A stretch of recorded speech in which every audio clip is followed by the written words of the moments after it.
सरायकेला जिला मुख्यालय थाना क्षेत्र में इन दिनों चोरों का बोलबाला देखने को मिल रहा है। दर्जनों चोरी की घटनाओं को अंजाम देने के बाद अब अपराधियों के हौसले इतने बुलंद हो चुके हैं कि वे रिहायशी इलाकों में भी प्रवेश करने लगे हैं। पहले सुदूरवर्ती क्षेत्रों और अब सीधे तौर पर रिहायशी इलाकों में अपराधी चोरी, डकैती, लूट की घटना को बेखौफ रूप से अंजाम दे रहे हैं। ताज़ा मामला फेसाउडी का है, जहां बीती देर रात 2 घरों में अपराधियों ने तांडव मचाया। डकैती की इस घटना के बाद इलाके में सनसनी फैल गई है। पहली घटना 10 दिनों से बंद अवनिकांत होता के मकान की है, जहां अपराधियों ने करीब 10 अलमारियों के ताले तोड़े, उसमें रखे सामानों को लेकर चंपत हो गए।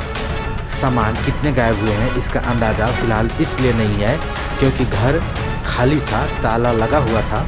अवंतिकांत होता अपनी पत्नी के साथ दिल्ली इलाज कराने के लिए गए हैं। बताया जाता है कि अवंतिकांत होता का पुत्र पीएमओ में कार्यरत है।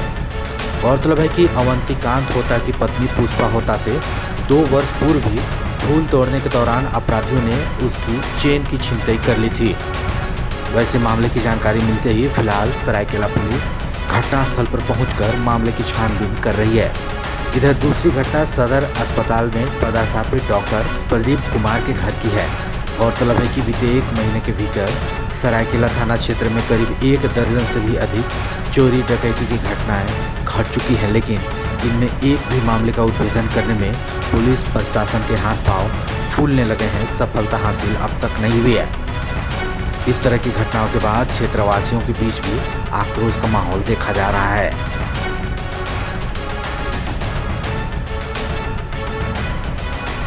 यहाँ डॉक्टर साहब के घर में रात करीब 2 बजे कुछ अपराधी प्रवृत्ति के आदमी करीब 7-8 जन ग्रिल तोड़ के अंदर घुस गए और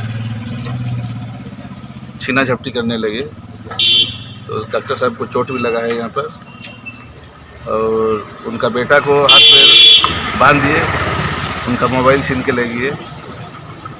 करीब 15-20 मिनट यहाँ अंदर में रहे। जब डॉक्टर साहब फिर प्रोटेक्शन अपना डिफेंस करने लगे तो उन लोग भाग खड़े हुए।